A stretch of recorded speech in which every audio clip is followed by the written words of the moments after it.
अब ये सवाल है, ये रिलेटिव मोशन की अच्छी प्रॉब्लम है। इसमें क्या है, two cars P and Q are moving on a road in same direction, acceleration of car P increases linearly with time. अब एक्सेलरेशन ऑफ कार पी हमारे पास लीनियरली बढ़ रही है टाइम के साथ, तो मतलब प्रोपोर्शनल है टाइम के। Where as car Q moves with a constant acceleration, तो कार क्यू का एक्सेलरेशन ए क्यू मान लेते हैं, है ना। Both cars cross each other at time T equals to zero for the first time. Maximum possible number of crossings including the crossing at T equals to zero is. अब देखो, ध्यान से देखो, इसमें क्या है, सबसे पहले हम ए पी को एक्स पी में ले आते हैं। एक्स पी मतलब डिस्टेंस के साथ टाइम का वेरिएशन निकाल लेते हैं। देखो सिंपल है, अगर मैं इसको इक्वालिटी में ले आऊँगा तो A P equals to K into T आ जाएगा।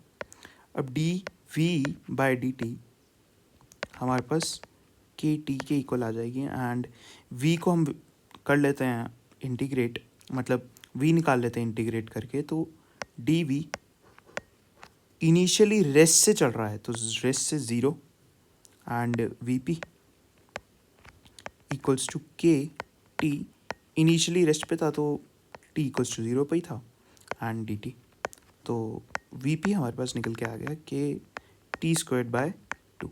ये हमारे पास वी पी की वैल्यू आ गई।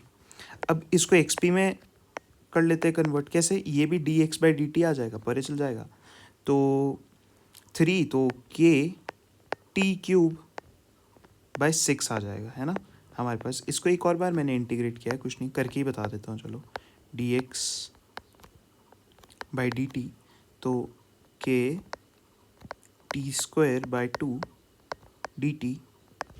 अब इनको इंटीग्रेट कर दो, है ना, रेस्ट से ही चला था तो एक्स इक्वल्स टू ज़ीरो से चला होगा, x P and sorry T and zero, तो एक्स पी हमारे पास ये निकल के आ जाएगा। अब देखो एक्स पी निकल के आ गया, अब ए क्यू के टर्म्स में हम एक्स क्यू लाएंगे। एक्स क्यू देखो, जब कांस्टेंट एक्सेलरेशन के साथ चल रहा है ना, ये कांस्टेंट है ना, तो हमारे पास एक्स क्यू आ जाएगा हाफ ऑफ, इनिशियली रेस्ट से चला था, half of A Q times T square, है ना। ये हमारे पास एक्स क्यू टाइम के साथ वेरीड आ गया, मतलब कि सेकंड इक्वेशन ऑफ मोशन निकाले, रेस्ट से चला है तो मैंने यू की वैल्यू ज़ीरो डाल दी, है ना। वही अगर इसको भी ए क्यू को भी हम इसी प्रोसेस से ला सकते थे इस वाले एक्सप्रेशन में, क्यों, कैसे, इसको अगर मैं वैसे ही करके कर देता, like D V by D T and फिर उसको सो एन, है ना, तो वैसे करके हमारा ये वाला एक्सप्रेशन भी निकल जाता पर सेकेंड इक्वेशन ऑफ मोशन से। अब रिलेटिव का कंसेप्ट क्या लग रहा है इसमें, कि हम इन दोनों की रिलेटिव पोजीशन लिखेंगे, क्योंकि रिलेटिव पोजीशन अगर ज़ीरो हो गई इनकी, तो इसका मतलब ये है कि ये एक दूसरे को क्रॉस कर रहे होंगे, x P and x Q, मतलब पी कार और क्यू कार एक दूसरे को क्रॉस कर रही होगी अगर रिलेटिव पोजीशन इनकी ज़ीरो हो गई। जैसे फॉर एग्जांपल, अगर मैं रिलेटिव पोजीशन लिख लूँ इसकी, एक्स पी क्यू जो होगी वो क्या आ जाएगी, x P minus x Q, है ना। ये इसकी रिलेटिव पोजीशन हो गई, एक दूसरे के रिलेटिव ये कितना दूर है ना। तो एक्स पी क्यू अगर ज़ीरो हो जाए तो means car crossing each other, है ना। तो एक्स पी की वैल्यू डाल दो सिंपल, इसमें क्या है कि times T cube by six minus half of A Q T square equals to zero. अब सिंपल इसमें मैं क्या करूँगा, क्रॉस करने की कंडीशन मैंने लगा दी, एंड देखो अब मैथ्स ही है इसमें, पॉलिनॉमिनल का एक रूल है कि जितनी बड़ी डिग्री उतने ज़्यादा रूट्स।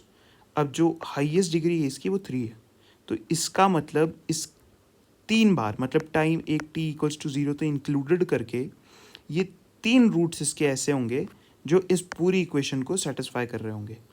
तो इसका मतलब ये हो गया, cars will cross each other 3 times. सही है, क्योंकि इसके पॉलिनॉमिनल एक आ गई ना हमारे पास, टाइम के 3 ऐसे रूट्स हैं, हाईएस्ट डिग्री इसकी 3 है। देखो हमने सबने ही सुना होता है क्वाड्रेटिक के 2 रूट्स होते हैं क्योंकि उसकी 2 हाईएस्ट डिग्री होती है। वैसे ही जब क्यूबिक आती है हमारे पास, क्यूबिक के 3 रूट्स होते हैं, है ना। तो ये हमारे पास 3 बार क्रॉस करेगा, तो with including t equals to 0, तो t इक्वल्स टू 0 जब इसमें डालेंगे तो ये सेटिस्फाई कर रहा है 0 इक्वल्स टू 0। एंड 2 ऐसे और रूट्स होंगे जो एक दूसरे को सेटिस्फाई कर रहे होंगे। वो भी निकाल सकते हैं हम कि t को अगर मैं कॉमन ले लूँ, टी स्क्वायर को मैं कॉमन ले लूँ, तो t की एक वैल्यू तो आ गई 0, है ना, और एक अपनी इससे आ जाएगी, है ना, इसी से ही आ जाएगी जब हमने ले लिया, एंड एक और होगी वो उसका माइनस टाइम्स होगा, है ना। तो ये हमारा 3 टाइम्स क्रॉस करेगा, तो 3 हमारा आंसर आ गया। ठीक क्वेश्चन था, मॉडरेट टाइप, है ना, एक मैथ्स लग रही थी उसके बाद, तो सिंपल।